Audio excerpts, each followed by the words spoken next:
The topic we want to think about now is, does the size of the local church matter? Does the size of the congregation matter? Matt, you pastor, what, 7,000 people? Bigger than that. Yeah, it's actually much larger than that. 14,000? No, not twice.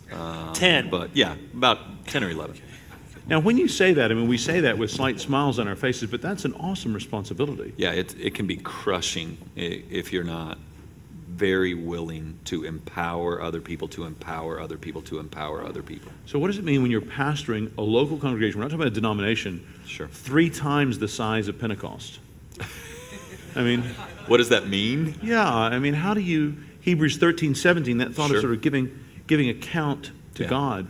Well, I think that goes back to making sure you're very clear in regards to membership, expectations, what can be expected from you as pastors and elders, what's expected of them, what they can expect in regards to shepherding. That it makes the front door, I believe, a bit more narrow. In that here's where if you're going to join the village church, you're going to know here's where we stand theologically, here's open hand, here's closed hand, but even on our open hand, we're going to want you to line up pretty close before we're willing to say you're members, because we're not quite sure why you would join the church if you don't land where we land on what might even be secondary issues. Now, how many churches are a part of the village church? 3. Okay, and of those churches, how many services do they have? All in all, we have 12. Okay, so there are about 12 assemblies. Yes. That would make up the village church. Yes. Okay. Kevin, what were you going to say? I was just going to say that's a very big church. I mean, I got to preach most of the year to see that many people. So let me do this. Let me ask you guys questions.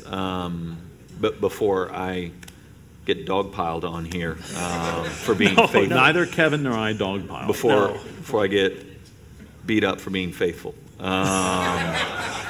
So here would be a concern I would love for us to discuss. I think one of the things that when people talk about the Gospel Coalition, or when people talk about those of us who would have a Reformed soteriology, I think that if you got up high enough to kind of look at all of evangelicalism, I think what you find, I know what I hear quite often, is that if you're Reformed in your soteriology, in particularly, you're not really about mission, you're not really about evangelist, and then they'll point to ultimately the church size as of the Reformed community as an example of, if you've got such good truth and you are so concerned with the person and work of Jesus, why is it that simultaneously your churches are smaller than churches that tend to appear to, and you both know where I stand theologically, but appear to be much more serious about seeing people come to know Jesus Christ. And so I know I always, as long as they'll let me do it, I always do it. If I'm at a conference that is predominantly not in the Reformed stream, I tend to always joke that, hey, I know I'm here. I'm not here because I'm faithful to the word. I'm here because the church grew like it did. If I would have killed it by being faithful, nobody would be like, hey man, can you come teach us how to faithfully kill the church? Yeah, crash the church into the ground. And so what would be kind of a response, not kind of, what would be a good response to those who would say, or point to really the lack of size among Reformed churches as an argument against Reformed theology being missional and evangelistic and the like? Well, I was going to say, I mean, have talked about this before, and I think we agree on what the dangers are. That on the one hand, just to say bigger is better is not right. We all know big churches that, from our vantage point, don't look to be preaching the gospel very faithfully or be ministering in the way that Christ would want us to minister to his church. But we also don't want to say that bigger is automatically badder. I mean, that those churches are somehow automatically, they must have sold out. So I think you see both of those, right? I mean, here's a really big church. You must be really great. God loves you. God blesses you. And then you got the other folks who say, we're so glad that we're a part of the tiniest family of God, and we just have, 35 people here, and we sure must be really, really right on truth. So is big church, small church, can we talk some about leadership capacity of the given individual and how God how God gifts different guys, different seasons, different ways? I think there's so many variables. I mean, I'll admit, I mean, I'm a sinner. I want to be successful. And certainly... there's nothing sinful about you wanting to be successful, necessarily. Necessarily. Okay.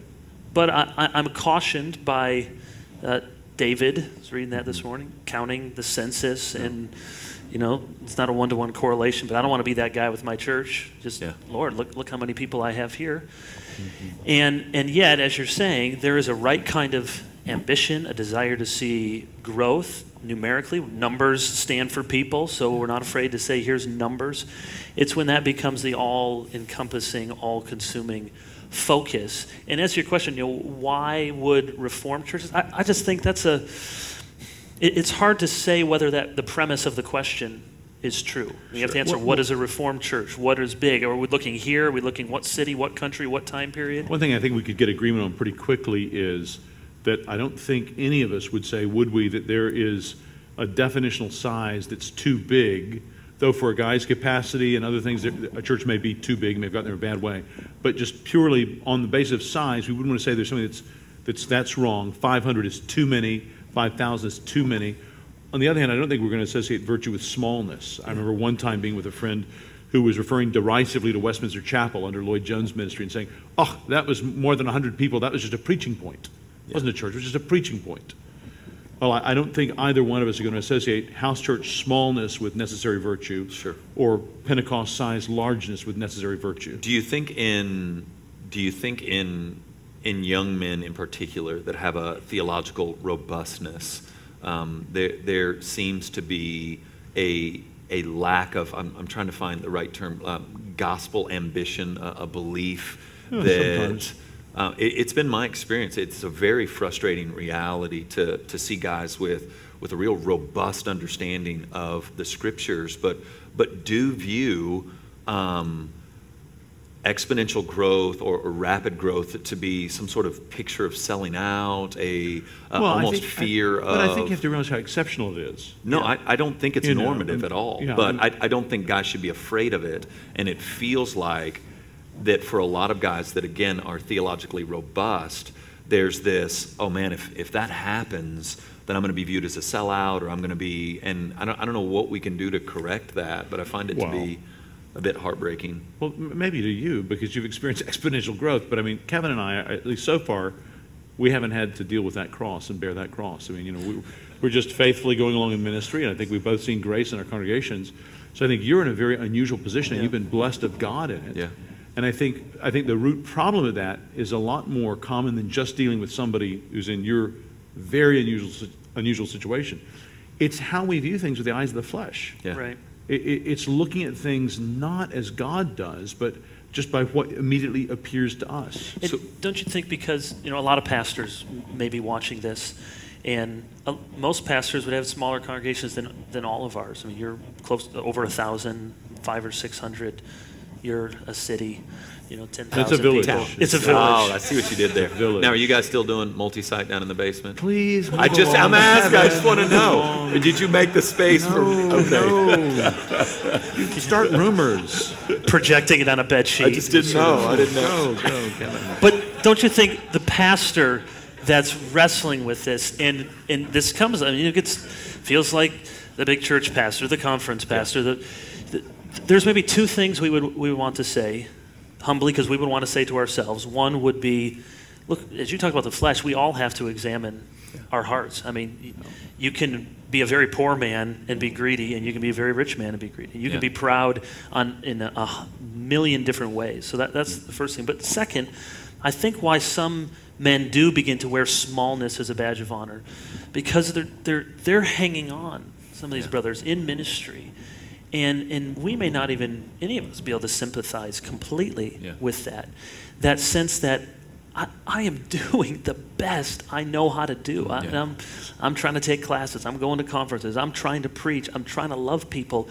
And we're at 125, and then we went to 115, then we went to 130, and that was great. Homeschool family came, and then we were going up and down.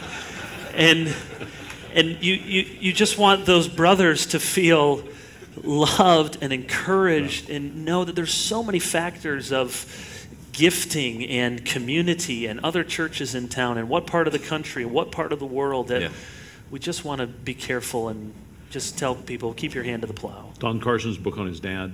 Yeah, beautiful. Ordinary pastor, wonderful account of a faithful pastorate like that. It's good. Mark, did you have, I mean, you talk about your church is still a good size. I mean, were there a number of years where there's very little growth or negative growth? And did you know, maybe you're just more confident than the average pastor, but did you wrestle with any of these things? I think that's fair to say, for the record. I went there and there were about 130 people attending. And I did have an older member observe to me after I'd been there about 3 or 4 years. She came up to me after the evening service one Sunday and said, you know, Pastor, it's interesting, because they'd had a new pastor about every 5 years for about 40 years. Do you want to tell Matt what an evening service is? Matt's visited. My grandmother's church had an evening service. Matt's visited once. I've explained it to him. But she came up to me and she said, Pastor, you know, you're not like the other pastors we've had. When we had new pastors in the past, we would always get a lot of new people start coming, you know. But then she did say, she said, but then they would tend to, you know, drift off. And she said, what we found in the 3 or 4 years, I can't remember how long it was, you've been here, we've had a few people joining, but kind of like all the time.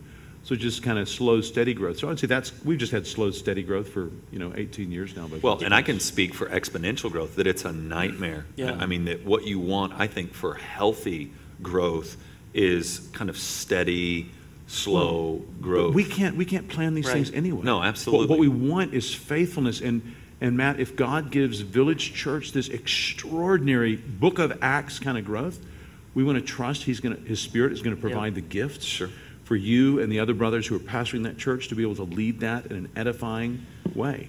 And Matt, talk about, because we're kidding a little bit, but I mean, it is a serious responsibility. Yeah. And you're absolutely right. Exponential growth is got to be a huge headache. And I think some people, they might think, well, Matt Chandler, 10,000 people church, celebrity pastor, that whole meme. But it's not like you're putting flyers on the windshield of other churches. I mean, you have people coming to your church, and I mean, I'm sure you wrestle with that. You don't just, sorry, go away. I mean, they're just coming. That's CHBC. Sorry, Dad, I'm sorry. Wow. Grandmother's full, church. We're full, sorry. We'll plant a church. Yeah. Exactly. Yeah, plant a other church, churches. That's great. He just calls them campuses or sites. Call them other do we want to do this now? Or keep going. We can do it after. So explain. So we literally have never, we don't do mailers, we don't do any of those things. There's nothing flashy about what the Village does. So your growth comes by word of mouth. It has all come by word of mouth. It's come by conversion, new life that has really created momentum and energy, and then we, you know, our engagement of our community, whether that be organizationally as a church or organically through people who've had their lives changed by the gospel and are in our community, whether that be the schools or the city governments or, you know, on and on I could go, has been so impactful that there's this kind of refrain in our area about A, our seriousness about God, and B, about what God is doing in the lives of people, whether that's restoration in marriage, whether that's freedom from some sort of bondage or conversion itself. I mean, all these kind of stories echo out in the community. And so when tragedy strikes, when loneliness befalls the heart, they tend to just be drawn in. And we've got a beautiful culture of a phrase you'll hear repeatedly at the Village is, it's okay to not be okay. It's just not okay to stay there. Matt was preaching in our church a few weeks ago. He used this great image of, I'll know you'll believe the gospel. You are believing the gospel I've been preaching when I hear you confessing your sins to one another. Yeah. You know, it's just a great way to capture it. And so, go ahead. No, I was just going to say, so what we've tried to do as best we can is, again, scrunch that front door so we really know what's coming in, as opposed to going, oh, we've got to we've got to figure out a way to let them become members more quickly so that we can, we can assimilate, which is a digestive term, these people. So instead we want to scrunch the door a little bit, and we want to know you, we want to know your story, we want you to understand what we believe, we want you to be known at a level before we're responsible. And just getting to the heart issue again, I mean, one thing I've learned from you, Mark, how you shape your congregational prayers, and you make a very explicit point to pray for other churches in the community, which is a wonderful example, other gospel preaching evangelical churches, and that just sends such a great signal that we're not the only church here. There are other good churches, brothers and sisters there, and I think that's, I always say, you're not a mature Christian until you can root for other Christians. Yes. And that can be really hard for pastors. If you're praying for revival in your city, you don't really want to see revival unless you're okay that it starts at the Baptist church first or the Presbyterian church first. Yeah, I think Tim Keller has a great article in Church Size that... Yeah. In my computer, it's just called Keller Points, so I don't know exactly. Tim Keller, Church Size, Google an article where he talks about the different sizes a congregation goes through. I love praying for churches, especially of other denominations, Fourth Presbyterian, Falls Church Anglican, National E for your Cornerstone, Evangelical Free Church. I love doing that. It sends all the right signals. It's true. I want to pray for God's blessings on these and other congregations. And I think that we just want to realize the fact that particular people may have a hard time as our church changes size. Mm-hmm. And I've had loving conversations with members of the congregation saying, listen, for what you're requiring from me as a senior pastor, you might want to go to another size church. Yep. Yeah. Well, I know it's a good conversation to have sometimes in love, and I think we better quit. We've said a lot on this. Okay, we've talked a long time in church size. Thank you.